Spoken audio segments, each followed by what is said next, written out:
Hello friends, good morning, जोहार। आप सभी का एक बार फिर से बहुत बहुत स्वागत है झारखंड एजुकेशन हब में।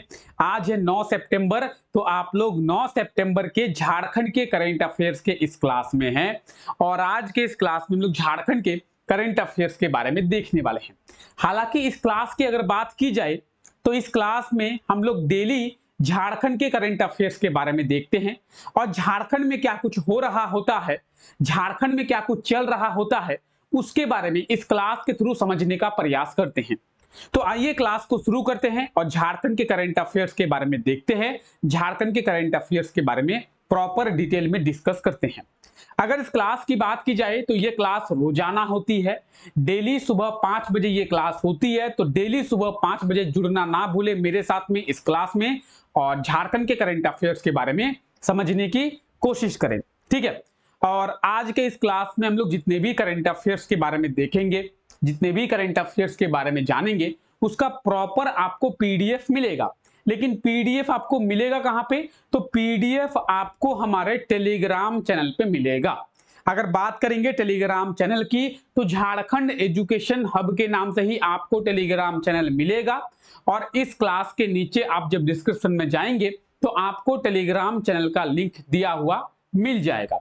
तो आप उस लिंक के थ्रू आसानी से टेलीग्राम चैनल के साथ जुड़ सकते हैं। तो आप लोग टेलीग्राम चैनल को ज्वाइन करना ना भूले और डेली टेलीग्राम चैनल पे विजिट करके आप लोग आसानी से ना केवल सभी क्लासेस के पीडीएफ बल्कि सभी क्लासेस के नोटिफिकेशंस, सभी क्लासेस के डिटेल्स, सभी क्लासेस के अपडेट्स, झारखंड की वैकेंसी के डिटेल्स, सभी चीजों को आसानी से एक्सेस कर पाएंगे। तो टेलीग्राम चैनल को आप लोग जरूर ज्वाइन कर ले। आइए क्लास को शुरू करते हैं और बाकी क्लासेस के शेड्यूल के बारे में भी बात करते हैं। सुबह 5 बजे ये क्लास होती है जो अभी आप लोग देख रहे हैं, झारखंड के करंट अफेयर्स की क्लास। बात करेंगे सुबह 6 बजे में, तो सुबह 6 बजे नेशनल और इंटरनेशनल करंट अफेयर्स के बारे में देखते हैं। देश दुनिया में क्या कुछ हो रहा होता है उसके बारे में सुबह 6 बजे हम लोग बात करते हैं और ये क्लास एसएससी टाइम्स के यूट्यूब चैनल पे होती है। एसएससी टाइम्स का जो चैनल है उसका लिंक आपको डिस्क्रिप्शन में मिल जाएगा, आप लोग जाके सब्सक्राइब कर ले और 6 बजे जुड़े मेरे साथ में नेशनल और इंटरनेशनल करंट अफेयर की क्लास में, जहां पर हम लोग प्रॉपर डिटेल में सभी करंट अफेयर्स के बारे में बात करते हैं और नेशनल और इंटरनेशनल जो ग्लोबल करंट अफेयर्स है उसके बारे में समझने का प्रयास करते हैं, ठीक है। उसके बाद रात को 9 बजे एक क्लास होती है। अगर आप लोग जेएसएससी का फॉर्म भरे हैं, चाहे वो एक्साइज कांस्टेबल का हो चाहे वो सीजीएल का हो, तो आपके लिए बहुत ही इंपॉर्टेंट क्लास चल रही है रात को 9 बजे, झारखंड जीके के मिसलेनियस क्वेश्चंस का। जेएसएससी का अगर आप लोग फॉर्म भरे हैं तो आपको पता होगा कि जेएसएससी में आपको 40 क्वेश्चन झारखंड जीके से देखने को मिलेंगे। तो 40 में से 40 क्वेश्चंस को सही करना है और इसी टारगेट को लेकर एक क्लास अभी चल रही है रात को 9 बजे झारखंड जीके के मिसलेनियस क्वेश्चंस के बारे में। वहां पर हम लोग झारखंड जीके के एक्सपेक्टेड क्वेश्चंस के बारे में देखते हैं कि आने वाले एग्जामों में कौन कौन से ऐसे क्वेश्चंस हैं जो आपको देखने को मिलेंगे। तो मेरे साथ जुड़ना ना भूले रात को 9 बजे के क्लास में और वहां पे प्रॉपर डिटेल में सभी क्वेश्चंस के बारे में बात करते हैं, ठीक है। तो चलिए क्लास को शुरू करते हैं और आज के करंट अफेयर्स के बारे में बात करते हैं। आज हम लोग क्या करने वाले हैं? तो आज हम लोग बेसिकली झारखंड के कुछ पुराने करंट अफेयर्स का रिवीजन करने वाले हैं। क्यों करने वाले हैं? जितना इंपॉर्टेंट आप लोगों के लिए नए करंट अफेयर्स है उतना ही इंपॉर्टेंट आप लोगों के लिए पुराने करंट अफेयर्स है। आपको झारखंड के आने वाले एग्जामों में नए करंट अफेयर्स तो पूछे जाएंगे ही, लेकिन साथ ही साथ पुराने करंट अफेयर्स भी पूछे जाएंगे। तो पुराने करंट अफेयर्स को आपको याद कैसे रखना है, उसको भी कंटिन्यू रिवीजन करना है। कंटिन्यू रिवीजन करते हुए आपको पुराने करंट अफेयर्स भी याद रखने होंगे, ठीक है। तो इस क्लास में हम लोग डेली झारखंड के नए करंट अफेयर्स के बारे में देखते हैं। आज हम लोग झारखंड के कुछ पुराने करंट अफेयर्स के बारे में देखेंगे ताकि पुराने करंट अफेयर्स भी याद हो जाए। कौन से पुराने करंट अफेयर्स? इसी क्लास में जो हम लोग पहले करंट अफेयर्स देख चुके हैं उन करंट अफेयर्स के बारे में बात करेंगे। तो आज का हमारा पहला करंट अफेयर है।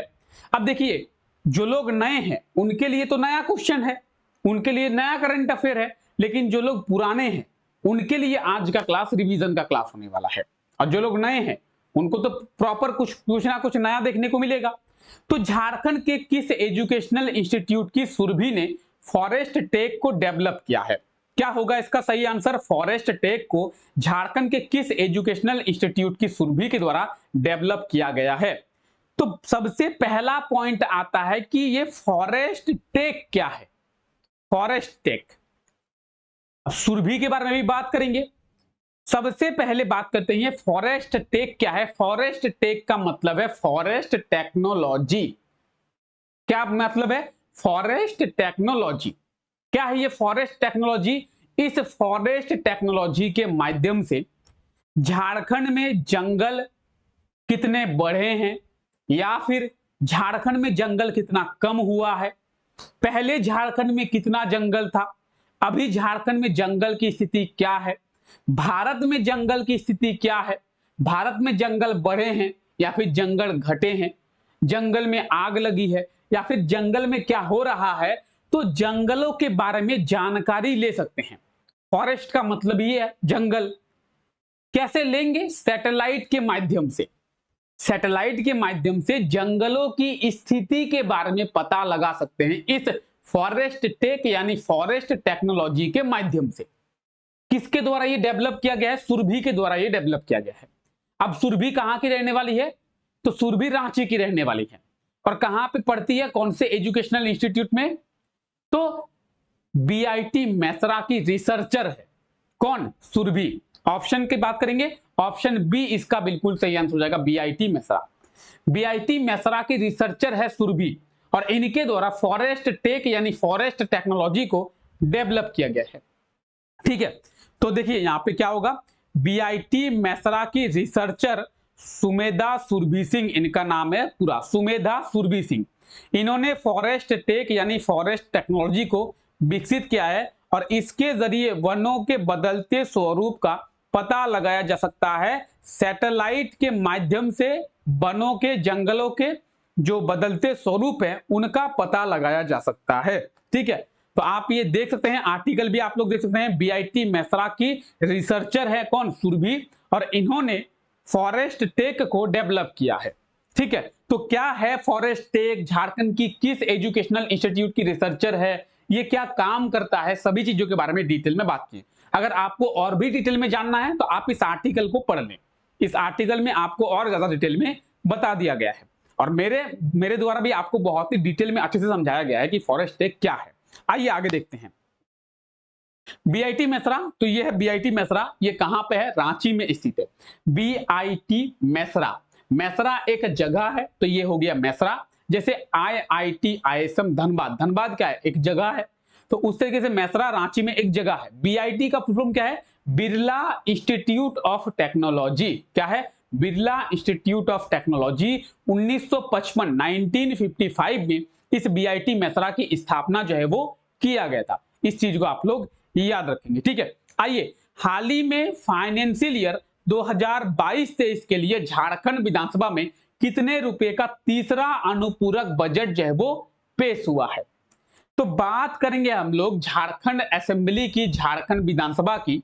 तो फाइनेंशियल ईयर वित्त वर्ष 2022-23 के बारे में पूछा जा रहा है। अभी कौन सा वित्त ईयर है? अभी कौन सा फाइनेंशियल ईयर है? 2023-24। ठीक है, हम लोग फाइनेंशियल ईयर कब शुरू होता है, कब खत्म होता है, उसके बारे में भी बात करेंगे। तो फाइनेंशियल ईयर 2022-23 के लिए झारखंड विधानसभा में कितने रुपए का तीसरा अनुपूरक बजट जो है वो पेश हुआ है, इसके बारे में पूछा जा रहा है और इसके बारे में भी हम लोग डिटेल में देखे थे। तो क्या होगा सही आंसर? इसका सही आंसर होगा 4546 करोड़, ऑप्शन ए। अगर बात करेंगे फाइनेंशियल ईयर 2022-23 की, तो उसका तीसरा अनुपूरक बजट जो है 4546 करोड़ का पेश किया गया है। ठीक है, बजट जो है किसके द्वारा पेश किया जाता है? तो बजट जो है फाइनेंस मिनिस्टर के द्वारा। अगर बात करेंगे संसद की, पार्लियामेंट की, तो भारत के फाइनेंस मिनिस्टर के द्वारा वहां पे बजट पेश किया जाता है। और अगर किसी राज्य के असेंबली की बात करें, किसी राज्य के विधानसभा की बात करें, तो वहां पे उस राज्य के फाइनेंस मिनिस्टर के द्वारा जो बजट है वो पेश किया जाता है। अगर झारखंड की बात की जाए, आप बोलेंगे सर हमें तो दूसरे राज्यों से मतलब नहीं है, हमें मतलब है झारखंड से, तो झारखंड के बारे में बताइए। तो झारखंड विधानसभा में झारखंड के फाइनेंस मिनिस्टर के द्वारा पेश किया जाता है बजट। अभी प्रेजेंट टाइम में झारखंड के फाइनेंस मिनिस्टर कौन है? रामेश्वर उरांव। तो रामेश्वर उरांव के द्वारा अभी जो है बजट पेश किया जाता होगा। और ये जो बजट है, तीसरा अनुपूरक बजट, ये फाइनेंस मिनिस्टर रामेश्वर उरांव के द्वारा ही पेश किया गया है। ठीक है, दूसरा पॉइंट, आप बोलेंगे सर आप कह रहे हैं कि तीसरा अनुपूरक बजट, क्या कह रहे हैं? तीसरा अनुपूरक बजट। अगर तीसरा अनुपूरक बजट है तो पहला अनुपूरक बजट भी आया होगा, दूसरा अनुपूरक बजट भी आया होगा, उसके बाद ना ये तीसरा अनुपूरक बजट आया। आप बोलेंगे सर तीसरा अनुपूरक बजट कब आएगा? जब पहला आया होगा, दूसरा आया होगा, उसके बाद ही ना तीसरा आएगा। ऐसा तो है नहीं कि पहले ही तीसरा आ जाए। हाँ जी, पहला भी आया है, दूसरा भी आया है, तीसरा भी आया है। अब आप बोलेंगे सर पहला कितना आया है, हमें तो पता ही नहीं है। आप जब बताए थे उस समय हम आपके बारे में नहीं जानते थे, या फिर उस समय हम आपके क्लास में प्रेजेंट नहीं थे। दूसरा कितना का आया है, आप बताए थे, लेकिन उस समय हम आपकी क्लास में प्रेजेंट नहीं थे, तो हमें पहले और दूसरे के बारे में पता नहीं है। तीसरे का तो हमें पता चल रहा है। तो आइए पहले और दूसरे के बारे में भी बात करते हैं। देखिए, पहला अनुपूरक बजट 3,436 करोड़ का आया था। ये जो बात है ये फाइनेंशियल ईयर 2022-23 के बारे में बात कर रहे हैं। दूसरा अनुपूरक बजट जो है 8,533 करोड़ का आया था, और तीसरा अनुपूरक बजट जिसके बारे में अभी हम लोग चर्चा किए 4,546 करोड़ का आया है। ठीक है, तो पहला अनुपूरक बजट, दूसरा अनुपूरक बजट और तीसरा अनुपूरक बजट तीनों हम लोग देख चुके हैं।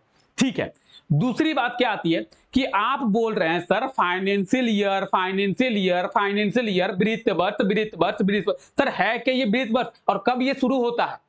तो कोई भी फाइनेंशियल ईयर जो है वो 1 अप्रैल को शुरू होता है। कब शुरू होता है? 1 अप्रैल को शुरू होता है। कोई भी फाइनेंशियल ईयर 1 अप्रैल को शुरू होता है। तो सर ये खत्म कब होता है? अगर शुरू हुआ है तो खत्म भी होगा। हाँ जी, खत्म भी होता है। कब खत्म होता है? 31 मार्च को। 31 मार्च को। अब सर नहीं समझ में आए, चलिए अभी हम लोग बात कर रहे हैं फाइनेंशियल ईयर 2022-23 की। तो 22-23 के बारे में ही चर्चा करते हैं। 22-23 जो फाइनेंशियल ईयर है ये कब शुरू हुआ होगा? ये शुरू हुआ होगा 1 अप्रैल 2022 में। कब? 1 अप्रैल 2022 में। 1 अप्रैल 2022 में फाइनेंशियल ईयर शुरू हुआ होगा। ठीक है, खत्म कब हुआ होगा? तो 31 मार्च को। तो ऐसा तो है नहीं कि 2022 में अप्रैल में शुरू हुआ तो 2022 में ही मार्च को खत्म हो जाएगा। अप्रैल के बाद तो मार्च आता नहीं है, और अप्रैल के बाद अगर मार्च आएगा तो वो आपको नेक्स्ट ईयर में देखने को मिलेगा। ऐसा तो है नहीं कि इसी साल में पहले अप्रैल आया, अप्रैल में शुरू हुआ, उसके बाद मार्च में खत्म हो गया। नहीं, अगर अप्रैल 2022 में शुरू हुआ है तो ऑब्वियसली बात है इसके बाद मार्च कब आएगा? तो 2023 में आएगा। तो 31 मार्च 2023 को ये खत्म हुआ होगा। पॉइंट समझ में आए? ठीक है, तो फाइनेंशियल ईयर की शुरुआत 1 अप्रैल को शुरू होता है, 31 मार्च को खत्म होता है। ठीक है, तो इसीलिए हम लोग 22-23 कहते हैं। क्यों? क्योंकि 22 में अगर शुरू हुआ तो 23 में खत्म होगा, 23 में अगर शुरू हुआ तो 24 में खत्म होगा, 24 में शुरू हुआ तो 25 में खत्म होगा। कैसे? अगर ये कौन सा फाइनेंशियल ईयर चल रहा है? ये चल रहा है 23-24। 23-24 का मतलब क्या है? 1 अप्रैल को ही शुरू हुआ होगा, और 1 अप्रैल 2023 में शुरू हुआ होगा, क्योंकि 31 मार्च को खत्म हो गया। तो मार्च के बाद कौन सा महीना आता है? अप्रैल आता है। तो 1 अप्रैल 2023 में फाइनेंशियल 23-24 शुरू हुआ होगा। अब जब 1 अप्रैल 2023 में शुरू हुआ है तो 31 मार्च 2024 को खत्म होगा। तो 23 और 24 दोनों ईयर चल रहा है, इसीलिए हम लोग 23-24 बोलते हैं, 22-23 बोलते हैं, 20-21 बोलते हैं, 21-22 बोलते हैं। ठीक है, तो इस चीज को आप लोग याद रखें, बहुत ही डिटेल में बात की। हम इन कर बजट की बात करें तो रामेश्वर उरांव जी के द्वारा झारखंड विधानसभा में जो बजट है वो पेश किया जाता है। ठीक है, तो आप देख सकते हैं झारखंड विधानसभा में। चलिए, हमारी लाइट चली गई है, कोई दिक्कत नहीं है। चलिए, लाइट चली गई है, कोई इशू नहीं है, क्लास हमारा कंटिन्यू रहेगा। लाइट भले ही चली गई हो लेकिन क्लास कंटिन्यू रहेगा। तो आप देख सकते हैं झारखंड विधानसभा में 4,546 करोड़ का जो तीसरा अनुपूरक बजट है वो पेश किया गया है। लाइट की अभी थोड़ी सी दिक्कत चल रही है। ठीक है, अगर आप लोग न्यूज़पेपर वगैरह पढ़ते हैं तो आपको पता चलेगा कि लाइट जो है अभी थोड़ा सा इशू कर रहा है। तो हमारे एरिया में भी लाइट का थोड़ा सा इशू है। ठीक है, लाइट हमारी चली गई है लेकिन क्लास नहीं रुकनी चाहिए, कोई दिक्कत नहीं है। लाइट चला गया है, लाइट जाने दीजिए, क्लास करते हैं, आइए।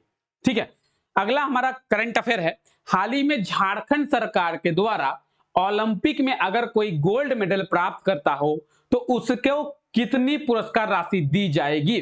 यानी पुरस्कार राशि को कितना बढ़ाया गया है।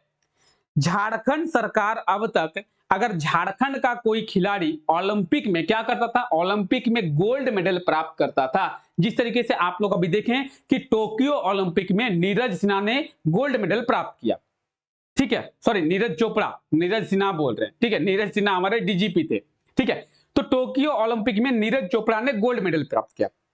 अगर झारखंड का कोई खिलाड़ी इस तरीके से किसी भी ओलंपिक में गोल्ड मेडल प्राप्त करता है तो उसको कितना अमाउंट झारखंड सरकार देती थी, उसे जो है झारखंड सरकार 2 करोड़ का अमाउंट देती थी। अगर कोई भी झारखंड का खिलाड़ी टोक्यो ओलंपिक में गोल्ड मेडल प्राप्त करता है तो 2 करोड़ उसे झारखंड सरकार देती थी पुरस्कार के रूप में। अब झारखंड सरकार ने इस अमाउंट को बढ़ाकर 5 करोड़ कर दिया है। ऑप्शन बी इसका बिल्कुल सही आंसर हो जाएगा, 5 करोड़। झारखंड का अगर कोई खिलाड़ी ओलंपिक में गोल्ड मेडल प्राप्त करता है तो उसे 5 करोड़ का जो अमाउंट है वो झारखंड सरकार देगी, ठीक है, और सेंट्रल गवर्नमेंट अलग से देगी, आपको झारखंड सरकार ही 5 करोड़ देगी, ठीक है। बात करेंगे, अभी यहां पे सभी चीजें लिखी हुई है, आप देख सकते हैं। बात करेंगे हम लोग इस चीज की, तो अगर कोई भी समर या फिर विंटर ओलंपिक में आपको नहीं दिख रहा है, ठीक है, इसको पूरा ब्लैक करते हैं, आप लोग रुक जाइए। चलिए अब आपको दिख रहा होगा, देखिए कोई भी झारखंड का प्लेयर अगर समर या फिर विंटर ओलंपिक में गोल्ड मेडल प्राप्त करता हो किसी भी ओलंपिक में तो 5 करोड़, सिल्वर प्राप्त करता हो 3 करोड़, ब्रॉन्ज प्राप्त करता हो तो 2 करोड़, और बाकी जो भी खेल है यहां पे आप देख सकते हैं टोटल अमाउंट यहां पे लिखा हुआ है। यानी इसको देखकर आप क्या समझ गए कि बचपन में हमें जो कहानी सुनाई जाती थी या फिर हमें जो बातें बताई जाती थी वो सरासर गलत है। हमें क्या बताया जाता था कि पढ़ोगे लिखोगे तो बनोगे नवाब और खेलोगे कूदोगे तो होगे खराब, लेकिन ऐसा नहीं है।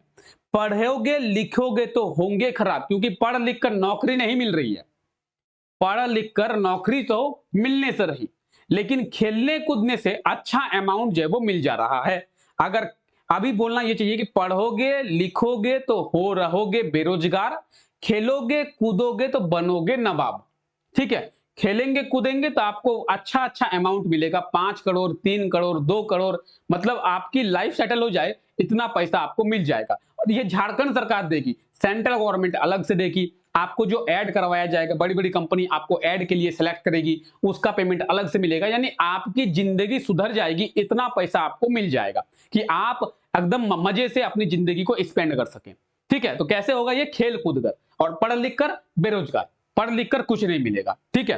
तो आप देख ही रहे हैं पढ़े लिखे लोगों की हालत देख ही रहे हैं, रोजगार के लिए तरस रहे हैं। तो गोल्ड मेडल प्राप्त करने पर 5 करोड़, सिल्वर प्राप्त करने पर 3 करोड़, ब्रॉन्ज प्राप्त करने पर 2 करोड़ झारखंड सरकार देगी किसी भी ओलंपिक में अगर आप लोग मेडल प्राप्त करते हैं तो, ठीक है। देखिए फाइनेंशियल ईयर 2023-24 यानी ये जो फाइनेंशियल ईयर चल रहा है ये 23-24 ही चल रहा है, तो इसी फाइनेंशियल ईयर के बारे में बात करें।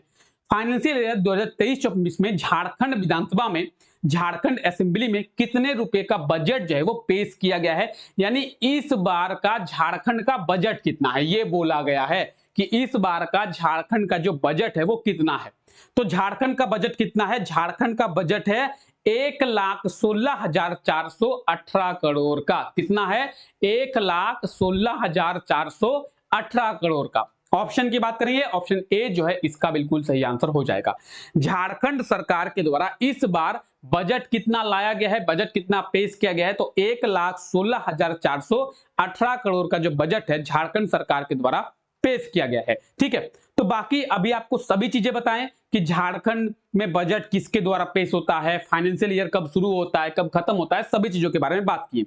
तो ये आप देख रहे हैं झारखंड के फाइनेंस मिनिस्टर, ये स्वेटर पहने हुए हैं, ठीक है, ठंडी लग रही है झारखंड के फाइनेंस मिनिस्टर को। रामेश्वर ओरांव जी ये झारखंड के फाइनेंस मिनिस्टर हैं, तो ठंडी लग रही है और इन्होंने स्वेटर पहन लिया है, और स्वेटर पहन लेने के बाद इन्होंने झारखंड का जो बजट है 1,16,418 करोड़ का पेश किया गया है। अगर आपको झारखंड के बजट में डिटेल में जानना है, आप झारखंड के बजट के बारे में डिटेल में जानना चाहते हैं कि इस वर्ष का झारखंड का बजट कितना है, कौन से सेक्टर के लिए कितना बजट रखा गया है, टोटल जो बजट के बारे में डिस्कस अगर आप जो भी किए हैं उसके बारे में समझना चाहते हैं, तो ये आप देख सकते हैं झारखंड के बजट का स्पेशल क्लास जो है वो लिया गया है, जहां पे आपको झारखंड के बजट के बारे में डिटेल में बताया गया है, ठीक है। तो आप इस क्लास को जाकर देख सकते हैं। आपको बस यूट्यूब में सर्च इतना करना है कि Jharkhand budget by Ritesh sir. क्या सर्च करना है? Jharkhand budget by Ritesh sir. आपको ये क्लास मिल जाएगा, आप जाके देख सकते हैं। ठीक है, आइए आगे बात करते हैं हम लोग। चलिए, हमारी लाइट आ चुकी है और फिर से क्लास को वहीं से कंटिन्यू करते हैं। ठीक है, तो हम लोग क्या देख रहे थे कि हाल ही में झारखंड के किस जिले के पुलिस स्टेशन को झारखंड का सर्वश्रेष्ठ पुलिस स्टेशन का खिताब दिया गया है। तो झारखंड के कौन से जिले के पुलिस स्टेशन को या फिर कौन से पुलिस स्टेशन को झारखंड का सबसे अच्छा पुलिस स्टेशन कहा गया है, सबसे अच्छा पुलिस स्टेशन का खिताब दिया गया है? क्या होगा सही आंसर? तो इसका सही आंसर होगा धनबाद। धनबाद जिले में एक शहर है जिसका नाम है बैंक मोड़, और ये जो बैंक मोड़ शहर है ये धनबाद में ही है। तो धनबाद शहर में एक जगह है बैंक मोड़, और इसी बैंक मोड़ में एक पुलिस स्टेशन है जिसका नाम है बैंक मोड़ पुलिस स्टेशन। जो लोग धनबाद से हैं या फिर जो लोग धनबाद आते जाते हैं उनको पता होगा। Basically also I am from Dhanbad, मैं भी धनबाद से ही रहने वाला हूं, मैं भी धनबाद से ही बिलोंग करता हूं। ठीक है, तो धनबाद में है बैंक मोड़। ठीक है, और बैंक मोड़ में एक पुलिस स्टेशन है जिसका नाम है बैंक मोड़ पुलिस स्टेशन। इसे झारखंड का सर्वश्रेष्ठ पुलिस स्टेशन का खिताब दिया गया है, झारखंड का सबसे अच्छा पुलिस स्टेशन माना गया है। ठीक है, ऑप्शन डी इसका बिल्कुल सही आंसर हो जाएगा। और झारखंड का तो सर्वश्रेष्ठ पुलिस स्टेशन है ही, लेकिन पूरे देश में इसे चौथा स्थान दिया गया है। पूरे देश में सबसे अच्छे पुलिस स्टेशनों की सूची में चौथा स्थान मिला है और झारखंड में पहला।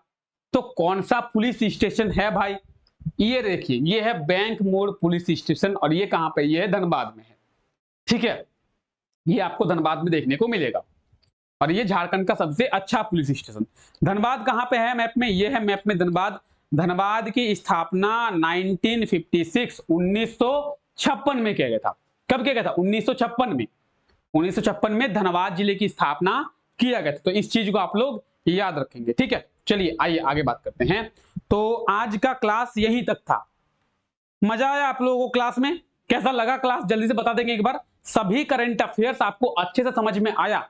जो भी लोग नए हैं वो लोग सबसे पहले कमेंट करें कि क्लास आपको अच्छा लगा, सभी करंट अफेयर्स आपको अच्छे से समझ में आया। तो इसी तरीके से हम लोग डेली झारखंड के करंट अफेयर्स के बारे में देखते हैं। आज तो हम लोग फिलहाल झारखंड के कुछ पुराने करंट अफेयर्स का रिवीजन किए, लेकिन हम लोग झारखंड के डेली नए करंट अफेयर्स के बारे में देखते हैं और प्रॉपर डिटेल में सबके बारे में चर्चा करते हैं। ठीक है, तो आई होप तो कि आपको ये क्लास अच्छा लगा होगा। जितने भी करंट अफेयर्स के बारे में बात किए, सभी करंट अफेयर्स आपको बहुत ही अच्छे से समझ में आया होगा। आइए क्लास को आगे बढ़ाते हैं। और कल के क्लास में आपसे क्वेश्चन पूछा गया था। देखिए, डेली आपको एक क्वेश्चन जो है इस क्लास में पूछा जाता है। जो लोग नए हैं उनको पता नहीं होगा, इस क्लास में लास्ट में डेली एक क्वेश्चन आपसे पूछा जाता है। कौन सा क्वेश्चन? जो भी करंट अफेयर्स हम लोग पढ़ते हैं उन्हीं करंट अफेयर्स में से एक क्वेश्चन आपसे पूछा जाता है, ताकि आपको भी ये पता चल सके कि आपको जो करंट अफेयर्स पढ़ रहे हैं वो याद रह रहा है या कि नहीं रह रहा है। ठीक है, तो पूछा गया था कि झारखंड पुलिस के द्वारा कहां पे ईसीबी फैसिलिटी को शुरू किया गया? Emergency call box, ECB, emergency call box की फैसिलिटी को शुरू किया गया। रांची में शुरू किया गया, रांची के 50 क्षेत्रों में। ऑप्शन की बात करेंगे, ऑप्शन सी इसका बिल्कुल सही आंसर हो जाएगा, रांची। कहां पे? रांची में। ठीक है, चलिए। और आज के लिए आपका क्वेश्चन क्या है? आज के लिए आपका क्वेश्चन है, हाल ही में एसपीजी चीफ अरुण सिन्हा का निधन हो गया है, वो झारखंड के किस जिले के निवासी थे? अरुण सिन्हा जी का हाल ही में रिसेंटली निधन हो गया है, तो वो झारखंड के किस जिले के निवासी थे? जल्दी से एक बार कमेंट करके बता देंगे। अरुण सिन्हा जी का निधन हुआ है तो झारखंड के किस जिले के ये निवासी थे? ठीक है, तो जो भी इस क्वेश्चन का सही आंसर होगा आप लोग जल्दी से कमेंट करके बता दें इस क्वेश्चन का सही आंसर क्या होगा। और क्लास अगर आपको अच्छा लगा है तो क्लास को लाइक करना ना भूले। चैनल पे अगर नए हैं तो चैनल को तो जरूर सब्सक्राइब करें, लेकिन बेल आइकन को प्रेस करना एकदम ना भूले। इस क्लास को अपने दोस्तों के साथ भी शेयर करें ताकि उनको भी झारखंड के करंट अफेयर समझ में आए। और जुड़े मेरे साथ डेली सुबह 5 बजे इस क्लास में और झारखंड के करंट अफेयर्स के बारे में समझें। ठीक है, तो चलिए फिलहाल आज के इस क्लास को यहीं तक रखते हैं। आप सभी का बहुत बहुत शुक्रिया इस क्लास का हिस्सा बनने के लिए। Thank you, take care, bye bye.